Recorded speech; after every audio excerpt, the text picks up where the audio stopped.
Okay,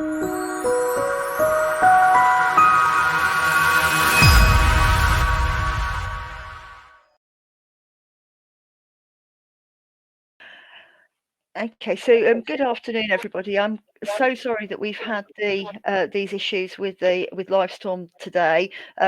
Rob, huge vote of thanks to Rob Bath, our digital director, who has been in touch with Livestorm to sort us out.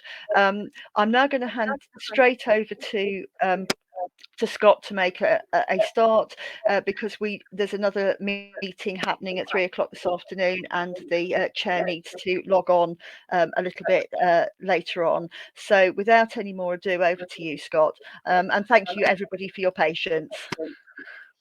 Hello everyone. Well, that was an exciting start to the session, a session on modern technology and using technology to support and rely on services.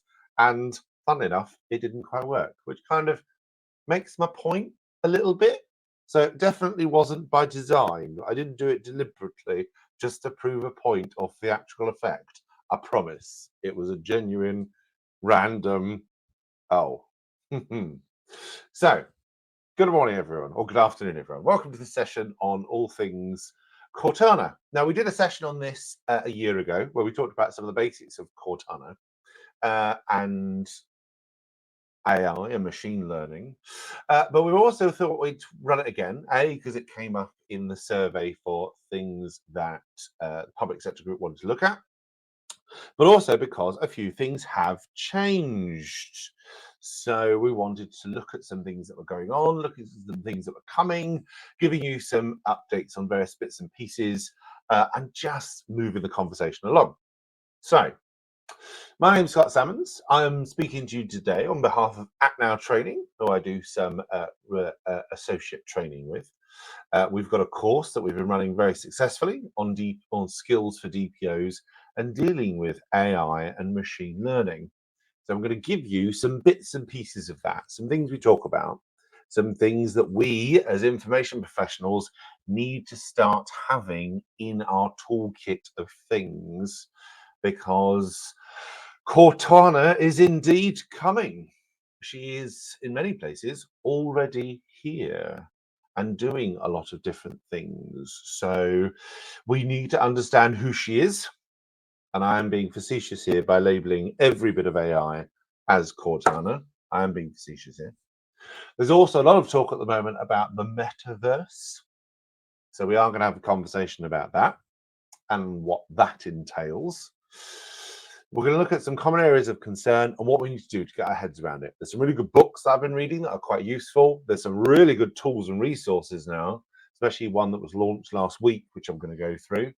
So you'll get as many resources, additional bits of reading as humanly possible.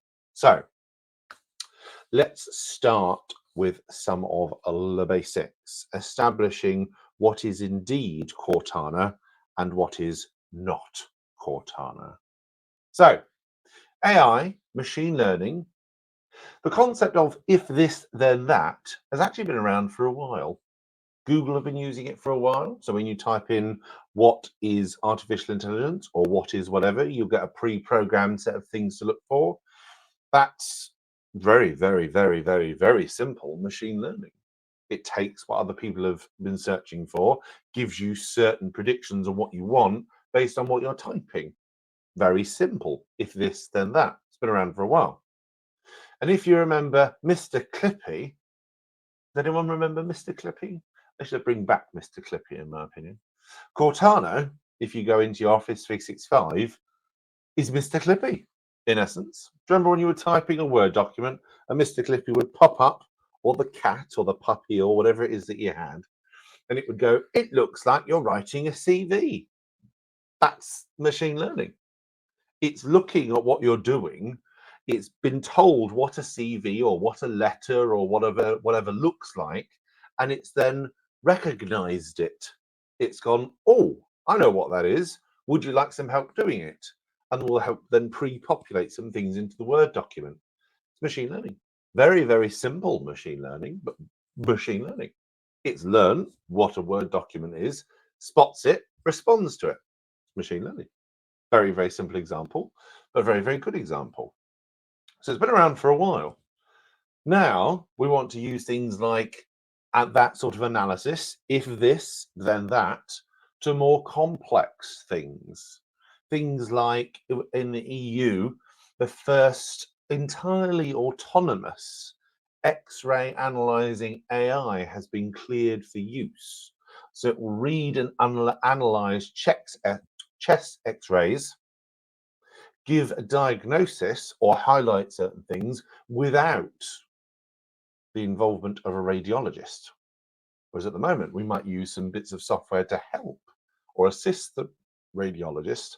Whereas within the country, within the EU, actually, they've been able to do it without a radiologist.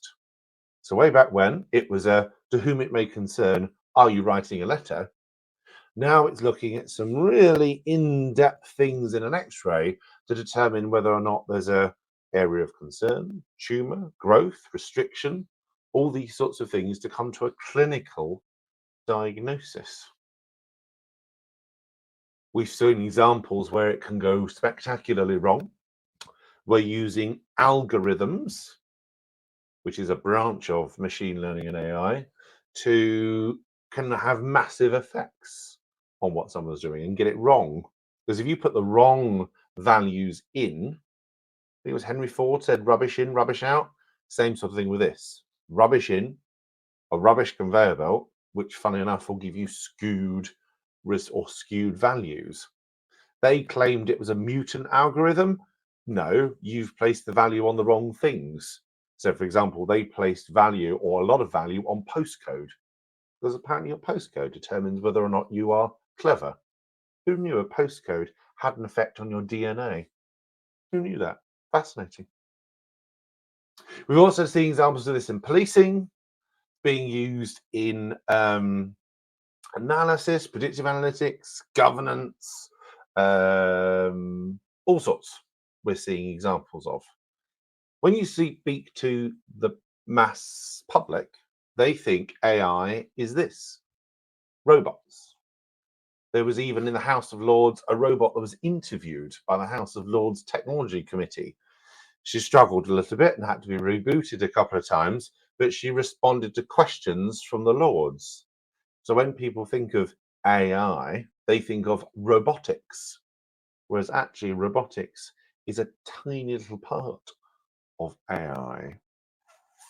Even when we have these conversations with data protection officers, they think AI is, or it's automation, or it's this big thing over there that my council's never going to do, or my public body's never going to do, because we don't have the money.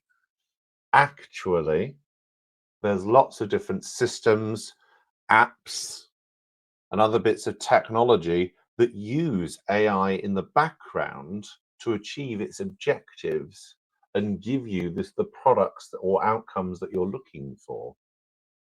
So AI isn't, come away from this opinion that AI is this, oh, it's Lucy the robot over there. Actually, it can creep into a lot of your different systems, apps, and processes very subtly and very quickly, and be something very subtle, but actually be very much fueled by AI. So one of the early things you need to do, and one of the things that we recommend when tackling this as an IG department, is to agree on a definition. How, within your authority, what is the definition of AI? What is the definition of artificial intelligence, machine learning? Because yes, there are some not statutory, but sector definitions, like this one from the International Working Group on Data Protection on Telecommunications, that says that AI is the theory of and development of computer systems able to perform tasks normally requiring human intelligence, such as visual perception, speech recognition, decision making, and translation between languages. That's a definition, yeah. But one of the key things for you is to set what it means for you and your organization, because each of you will be different. You'll be coming at this from very different angles and looking to implement it in very different ways.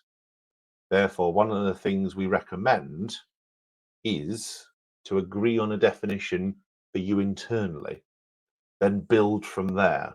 Because what new projects, systems, initiatives, all those sorts of things then get caught by that definition and therefore need input and looking at. There are many different types of AI. So if you do any research on AI, and there's some links I'm going to refer you to and some books I'm going to refer you to, there are all sorts of different types. So even using a system, a really complex algorithm based in a system, or even a really clever Excel spreadsheet, may well trip into the world of AI because it is that complicated and it is indeed doing something, predicting something, translating something, recognizing something that a human being would normally do. So this, what's on your screens now, is a little breakdown of what the word AI actually covers. And there's a lot there. You've got some obvious things. Do you remember those little translation things?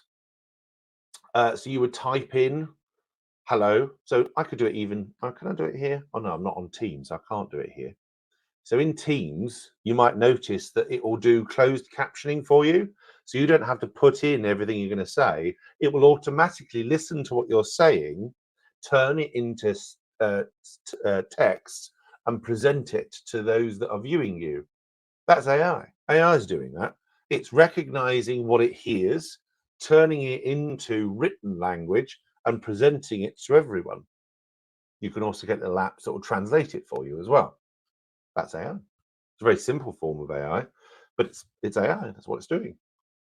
You've got things that will do it for translation, finding.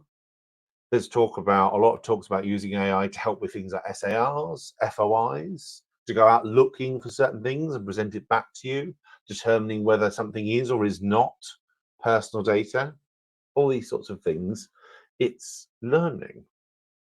It's doing something that we would normally do, and it's either learning for itself or it's learning based on what we tell it, and it's learning from the things that we give it to learn. So machine learning is the one that's probably going to come up the most amongst all of you. Because I probably agree, a really advanced AI in a local council, maybe not. We don't really have the money for that. But for machine learning, predictive analytics, this sort of stuff, yes, very much so within the scope of what a lot of public sector bodies will be doing and want to do, and where the direction of travel seems to be going for a lot of them as well. So it's very much here and growing. So we're going to look at, that's the one thing we're going to look at first, or the main thing we're going to look at in this session, is machine learning, because it is the biggest one. It is the one that affects most people. Machine learning is basically, if this, then that. That's how it works. Now, that's a massive oversimplification, but that's basically how it works.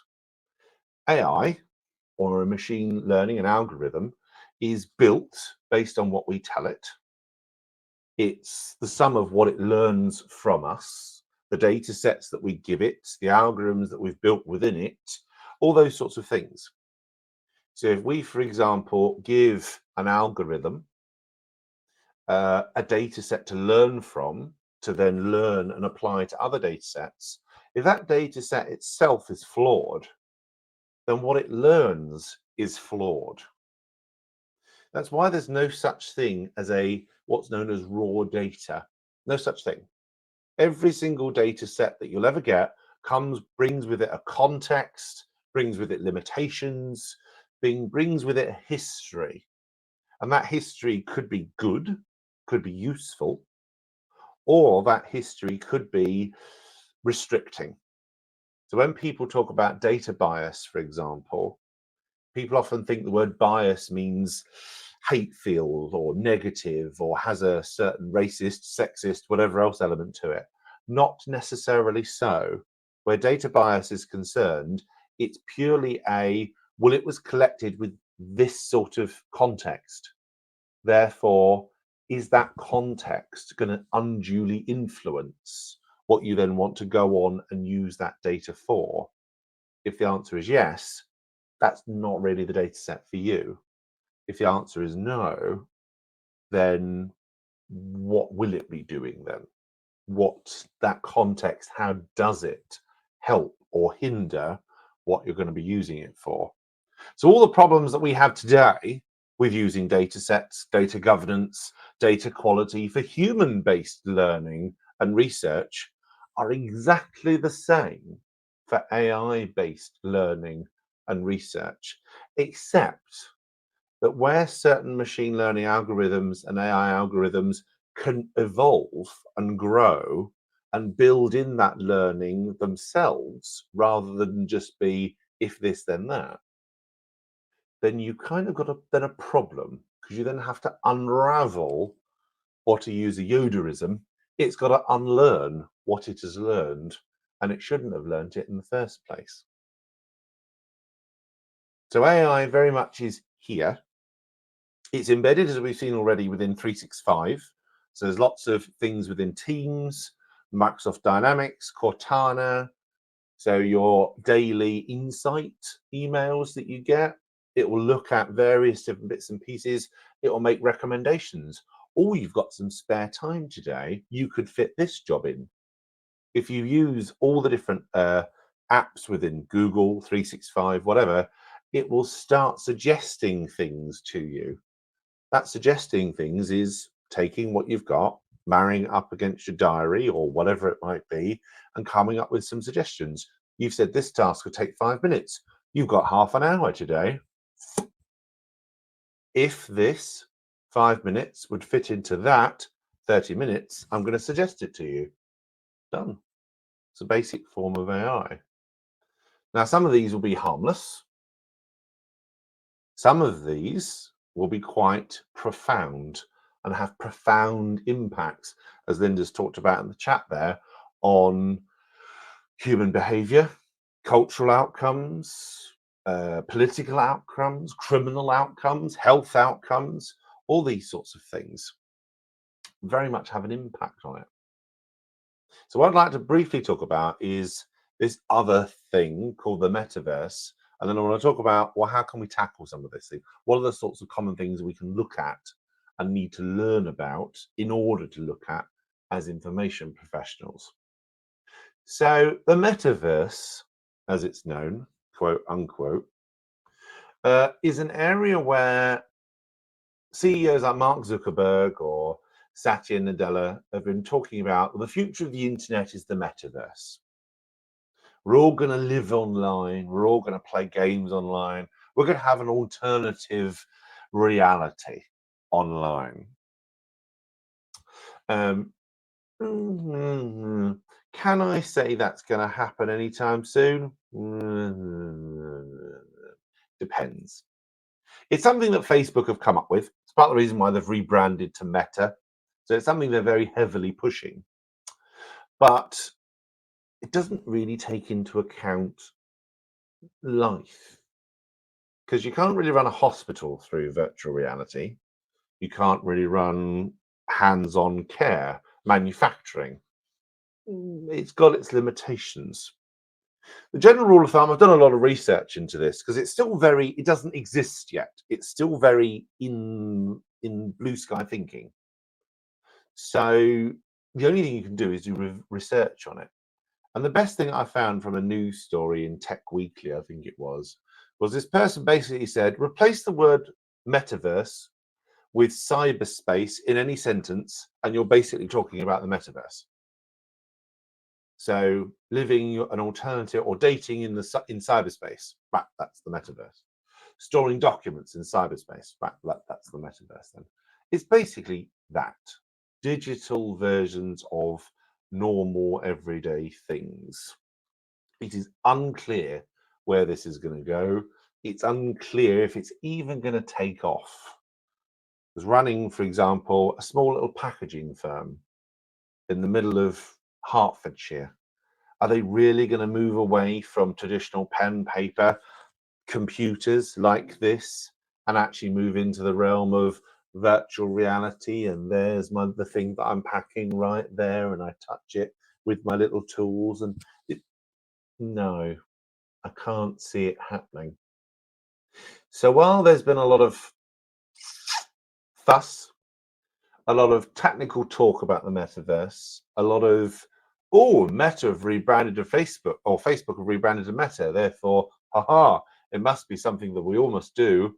The general consensus amongst a lot of industry bodies, a lot of magazines, a lot of organizations that are actually then talking about this is a long way away.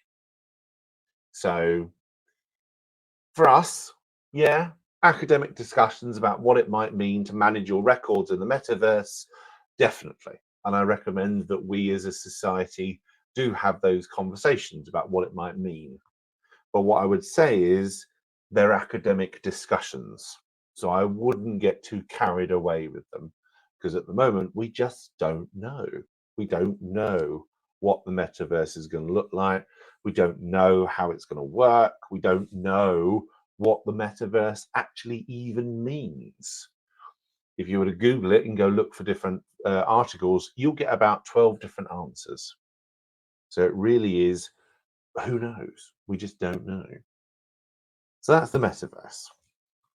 So what's the problem? All this stuff is lovely. All this stuff is brilliant. All this stuff is a modern 21st century. What's the problem? What is the problem at all?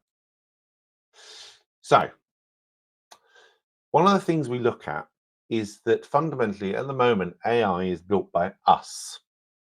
And to use a Star Trekism, because anyone that knows me, I do enjoy a good Star Trek episode, is there's a character or a species called the Borg, which is a mixture of human and cybernetic beings. And the Borg Queen is trying to get a code from an android. And she says to him, the android, "You are an imperfect being created by an imperfect being. Finding your weakness is only a matter of time. We humans teach the AI or the algorithm what we know." And for those of you that work in data quality or work with data, or even just do your everyday job as an information and records manager, know that we are not perfect. Our records are not perfect. The data that we have is not perfect. Our attitudes to science, life, road design, even the packages of boxes is not perfect. Therefore, how can we expect our technology to be perfect as well? And if we're then going to rely on that technology to decide someone's guilt or innocence, to decide whether or not they are got cancer, all these sorts of things, can we actually do that? Is that achievable as a realistic thing to do? And this is some of the challenges that we have. China's mainly fall into 5 main areas: data quality, because again, rubbish in, rubbish out; data biases; legacy systems and technology. So, for example, one of the reasons why I think it was Mike Lynch of the RMT said one of the reasons why we don't have fully automated trains in this country is because the railways. Put simply, the processes, the technologies that we have for signalling, for the rails themselves, managing those on the line, is so old and antiquated that it just wouldn't be able to cope with, an AI wouldn't be able to cope with it. It's not flexible enough to be able to deal with it. So are we ever going to get AI run infrastructure? Not without some massive investment into upgrading our systems and technology. And are we going to get that? Probably not. Interdependencies on old systems and processes, humans. One of the big things that, and I've experienced this myself, is that you will still get, so while we build these lovely things, these online systems, blah, blah, blah, blah, I think one of the charities, I can't remember which one it was, because I found the article and then lost it, said that almost a fifth of adults in the UK now are not technology literate or challenge people beyond acceptable limits.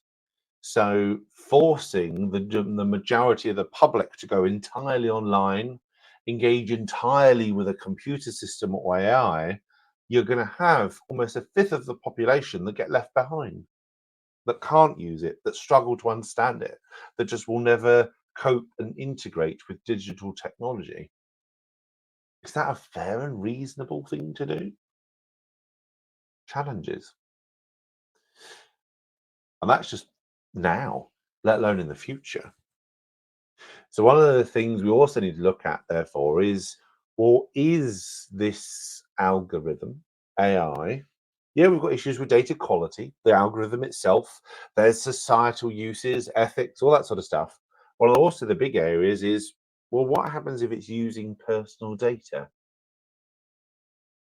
What happens if the algorithm itself is processing personal data? What happens if you're teaching of that machine learning, that algorithm, also involves personal data?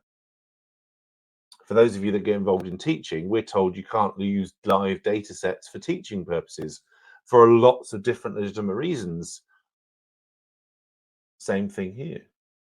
Is it really appropriate, fair, lawful thing to do to process personal data in the teaching of your AI or machine learning algorithm?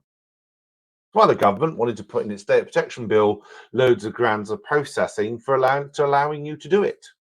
If it was for the benefit and research of AI, it would allow you to do it, or it would certainly give you certain doorways for doing it. But is that still a fair and reasonable thing to do? Because if you are processing personal data to build your algorithms, to teach your system to do X or Y or Z, well, the principles apply, the rights apply. You're expected to govern and be accountable with that data. And one of the many reasons why we don't want it in test data sets is because we don't want to do any of that. We shouldn't have to do any of that because it's not data that's being used directly on the individual. It's being used to educate or for something else. That's why we don't like using it. Now, that's just GDPR. What about everything else? Because we are seeing a lot more other pieces of law coming into not only the development of AI, but also if you're going to use AI to assist in the management of or compliance with those laws, it plays a part. So people are using AI, for example, to assist with their marketing programs. Well, PECA was built, or the PECR was built in 2003. That's not built to quote or to deal with some of these things. Is it fit for purpose? No. Human rights law was written a number of years ago. That's not really built with AI in mind. So that needs updating. Even the EU AI regulation that came out recently has been criticised for not going far enough. Because already, in the time it took them to write some of the rules on AI, the world has moved on and things have grown and evolved somewhat. So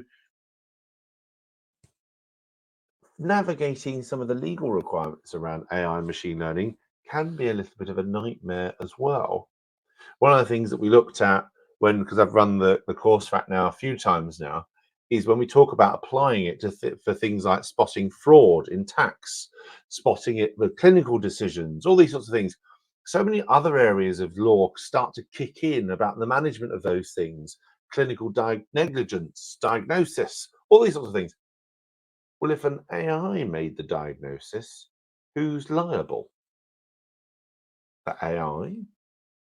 The doctor overseeing the AI, even though the doctor didn't make the decision? Who, all these things that society currently builds on and relies on to work as a society don't really then work with AI. And if it's a case of, well, the NHS Trust is liable because they built the AI, okay, well, how did they build it? Who built it? What went into it? How did it learn it? If it learned it for itself, is that a NHS Trust problem? Is that a it problem? But it doesn't exist, so it's all NHS Trust. So is this entire conversation purely academic? I don't know. I can't give you an answer. This is another one of the many areas that using AI and machine learning just haven't been quite resolved yet. Don't know.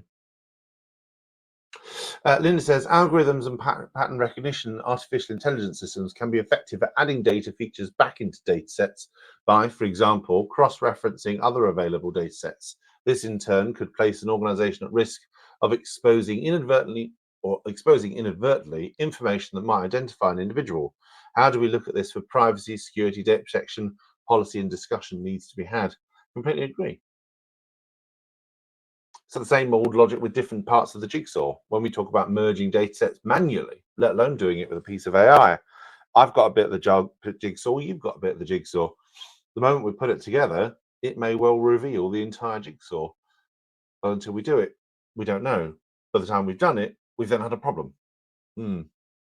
Chicken and egg, very much so.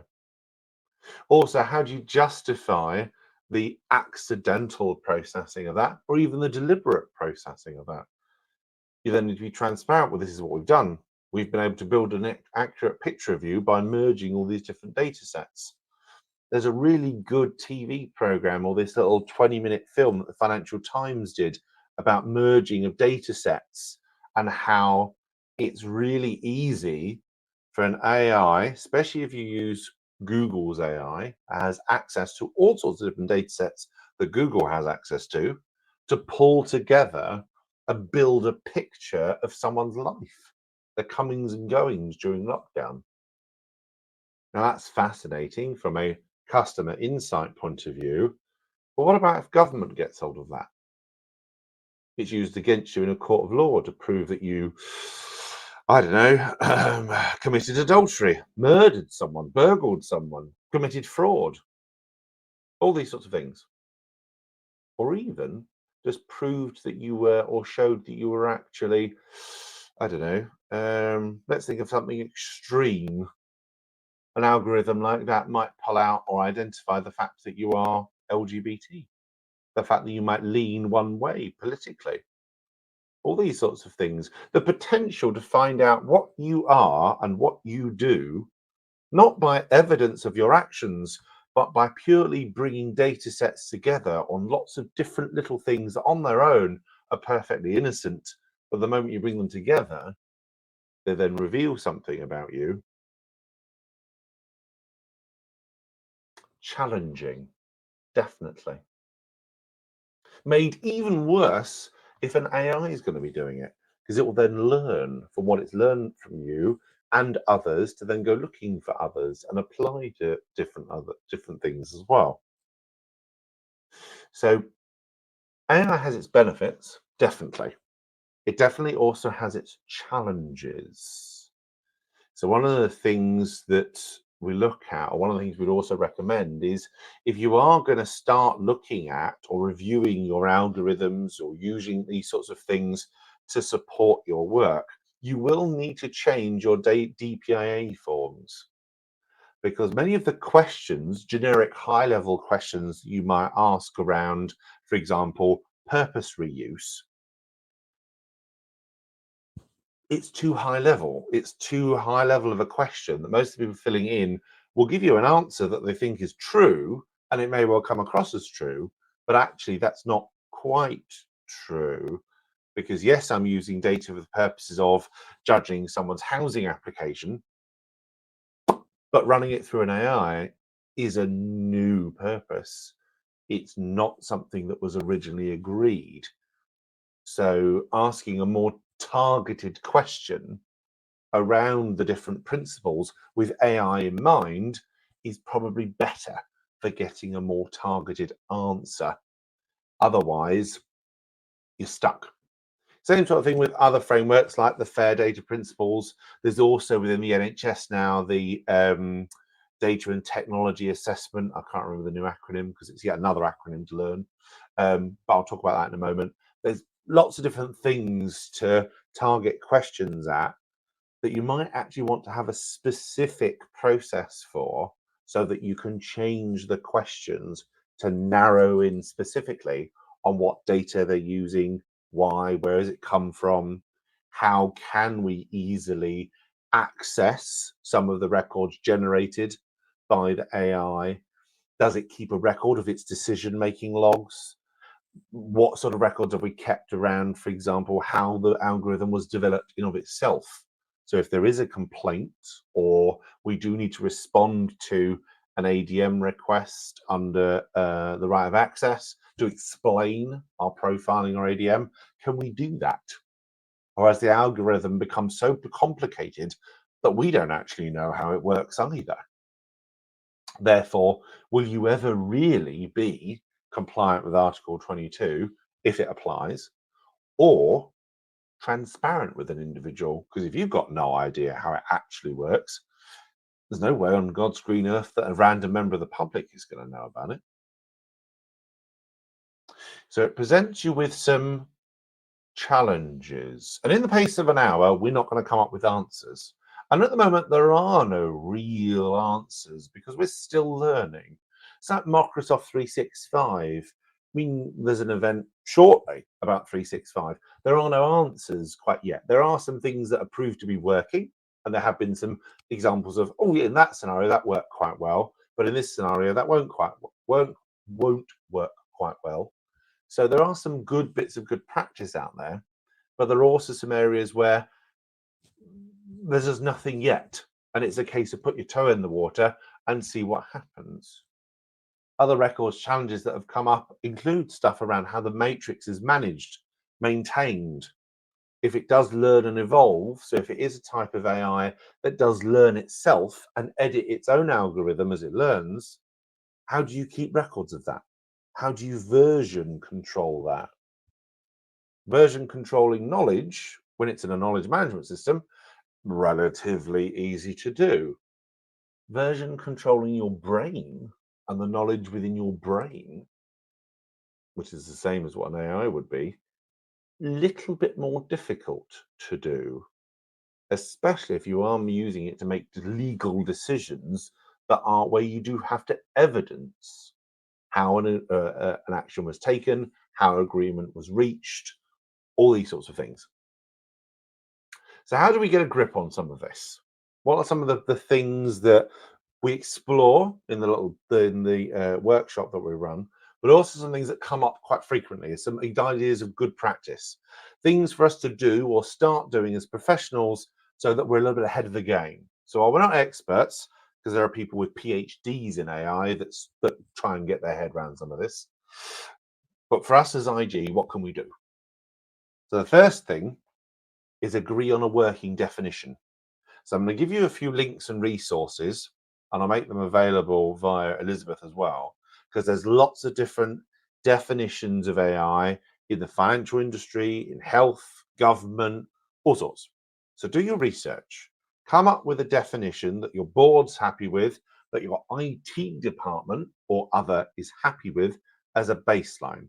How do we define AI, algorithms, etc., in our organization? Therefore, what is then caught by your framework, by your standards, by your requirement to do X or Y or Z? Because you then go into this with your eyes open rather than just going, oh, AI is a robotic thing over there. Therefore, it'll never bother us. Not really. Make sure that you do start setting up a working group. Get some governance into this ASAP. If you know your organization's into it, you know your organization's starting to do it, then get everyone around the table, because everyone's got a view on this. Everyone's got a concern or a point of view with this. So get them around the table. Operational and non-operational. So IT, yes. The data scientists, yes. Analytics, insights, yes.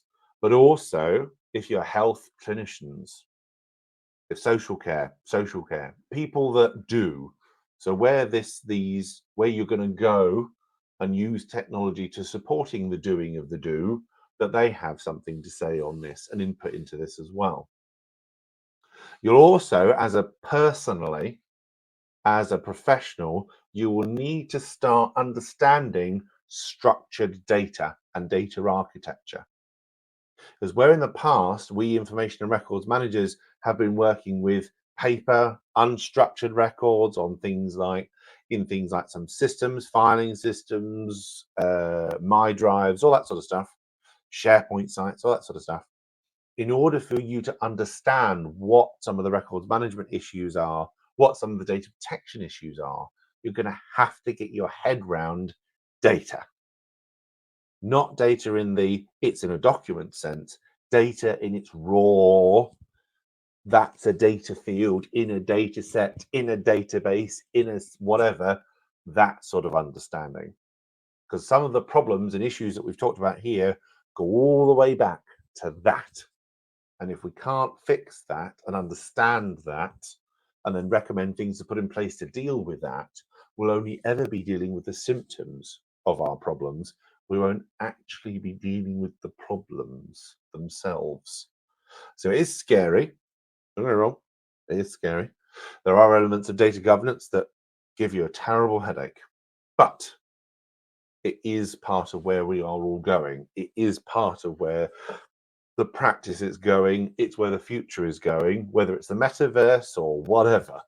It is going down that path. Structured data is 2023 or 2022 and beyond. Therefore, in order for us to maintain a career in this, we're going to have to get our head around structured data and data governance, which then leads on to having good governance controls. Like anything else, we don't want to say no.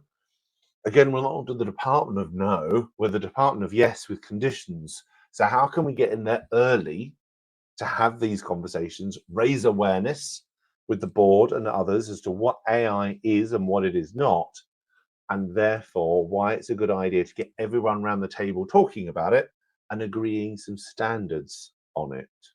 Where do we want to go? What are the certain things that right now we don't want to do at all? We'll look at other things first, but using it to make clinical decisions is out. That's way down the line.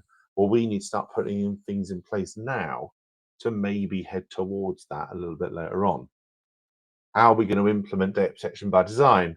Within the NHS, you've got to do the DTACs now. How are they working? How have you implemented that into what you're doing? I'm going to give you a list in a moment of various frameworks that come from the government, the Alan Turing Institute, various different places of examples of frameworks that you can get set up. So that it's not a no, it's a, if you're going to do it, you need to consider these things. These are some templates you can use. These are some questionnaires that can help you. Here's some additional research and some additional training that staff can go on to just help them understand that AI, machine learning, algorithms are funky, they're useful, they're very useful. Come back to Linda's point earlier on, but they've got to be done in the right way. Otherwise, they can get out of control very, very easily and lead you down the wrong path. So one of the things that we'd also recommend that you do is get this on the conversation with your CIRO, because all the data within your AI, all the data it's going to be using, all the issues that come up is an information risk, quite a big one.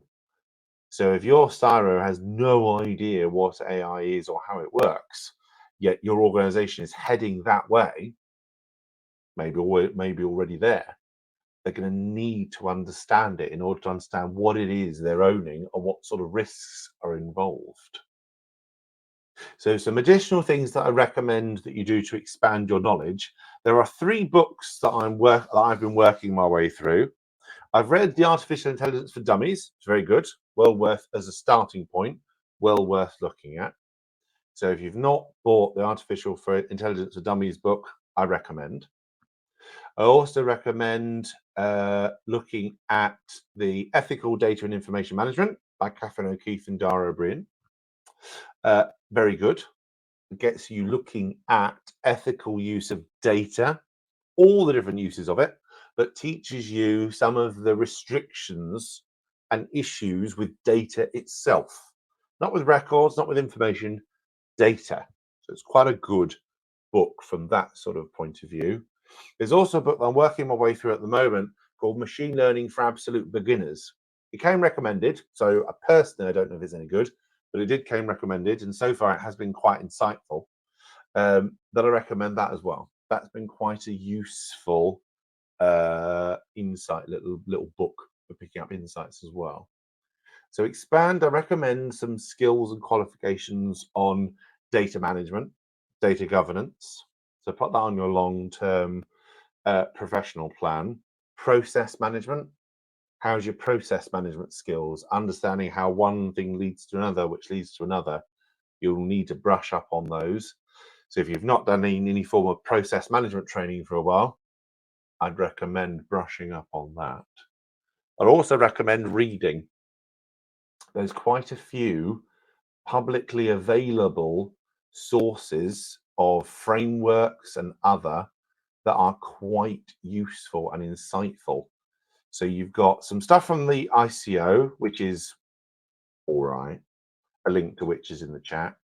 You've got their AI auditing framework, which is, again, all right. It's a starting point. It gives you some things to think about. Bear in mind that it's still being consulted on and developed, so it's not the final product, but that's worth having a look at. You've got the AI guide from the NHS, because they've produced a guide on the sorts of things that you can use AI for, considerations, concerns. That's worth a read, because there's some good stuff in there. You've got some specific guidance. People like Bird and Mara are worth keeping an eye on. I have kept some of them reserved for the course that we run, because you don't give away all of your secrets. Sales plug, sorry. You've also got the government AI guide.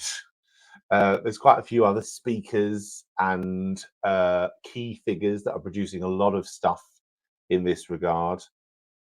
You've got the digital strategy from the government. There's an AI guide from the FCA that's also quite good, the Financial Conduct Authority. Lots of different bits and pieces as well. There is also, I recommend this. This is the AI Standards Hub. This was produced. Where's the link to it gone? Oh, for crying out loud. This was produced by the Alan Turing Institute, as well as government, the ICO, and others. And this is let me get you the link. There we go. Central hub of all things AI standards in the UK. It was launched last week. You have to register for an account to get access to everything. But in there, you've got all sorts. They've got about 300 different standards that you can read and search through, which includes legislation, strategies, white papers, all sorts. You can see discussion forums and reach out to people that are working on different projects.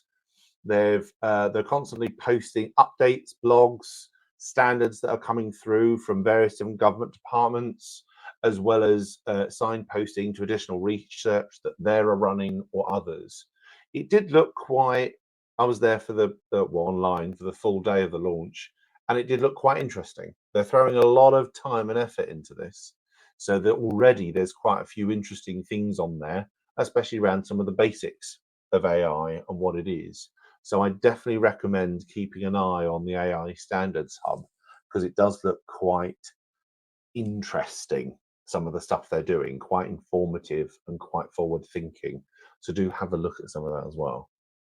So things that I recommend you do, because I've posed a few problems at you, not really given any solutions, I'll be perfectly honest. And you know me, I like to cause trouble, throw some problems in, and let's have a discussion around the solutions.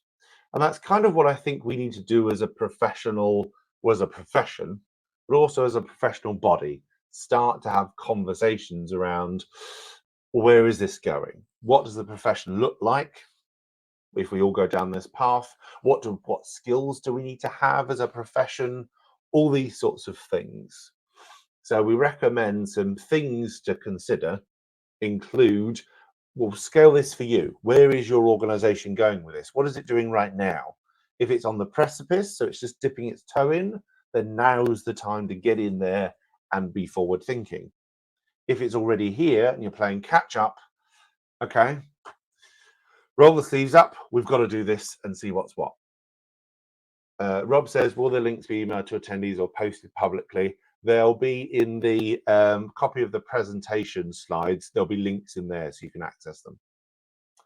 Raise awareness, get people talking about it, get people looking at it, not just from a, isn't it a great idea, actually get them talking about it. What can it be used for? Who needs to be involved? How is it going to work, etc. Proper conversations rather than just, oh, shiny, and see how it works. Therefore, agree a strategy. Where do you want to go? What sort of things do you want to use it for, not use it for? What training do you want to give to staff? And do your own research. Get to have a look, go learn for yourself what it is, how it works, how data works. Because not only will it help you with your day job, it will definitely help you when some of this starts kicking in as well. Sales plug, fair warning. Also have a look at our full day AI and machine learning course, because on that course, we go through all of this in finer detail. We've got some activities that we look at. We play around with some things. We explore a lot more, including all the different types of AI, because I've already touched on a couple of them already. So if you do think that's something that would benefit you in terms of your professional development or even in-house, because we've been doing it for a couple of in-house organizations, in fact, one I'm going to next week after, to help facilitate those discussions, then do let us know. Also happy to help. So that's pretty much, well, it's not everything AI and metaverse in one big thing, because it's a big thing, but that's definitely things that I hope get the brain thinking. Think ahead. It is coming. It is, for many of us using Office 365, already here. So what do you want to do about it? Do we want to be left behind and potentially go back into the basement, which is a reputation we had before? Or do we actually want to, no, grab this by the horns and go, no, this could work. This could be really useful for us. This could really benefit society and our organizations and our objections. But we do need to sort this out sooner rather than later so that we can make it work, rather than it being yet another mess for the ID department to clear up. Okay, thank you, Scott. That's been absolutely amazing and a real eye-opener in terms of things that we all need to think about. I am very conscious that we are just coming up to 2:30, and there is another Livestorm event happening at 3:00, and out of courtesy to a fellow group chair, we need to complete this session. I'd like to say thank you to Scott for his patience while we were trying to get all this sorted out, and also to Rob once again for sorting this all out for us, and to all of you for your patience in hanging on for what has proved to be an absolutely superb session. What Sarah and I will do is get everything available as quickly as we possibly can, but please be aware that there are 30 minutes on the head of the recording of the three of us trying to get Livestorm sorted out, so we will be removing all of that, even though we were all incredibly polite, professional, and clean mouthed the whole time it was happening, even though we were panicking like mad. So we will get everything available to you as soon as we possibly can. So thank you all so much for attending and for your patience. We very much appreciate that. And once again, thank you very much, Scott. So I hope everyone has a pleasant afternoon. Thank you. Sarah, if you can end the meeting now, that would be perfect. Thank you all. Thank you.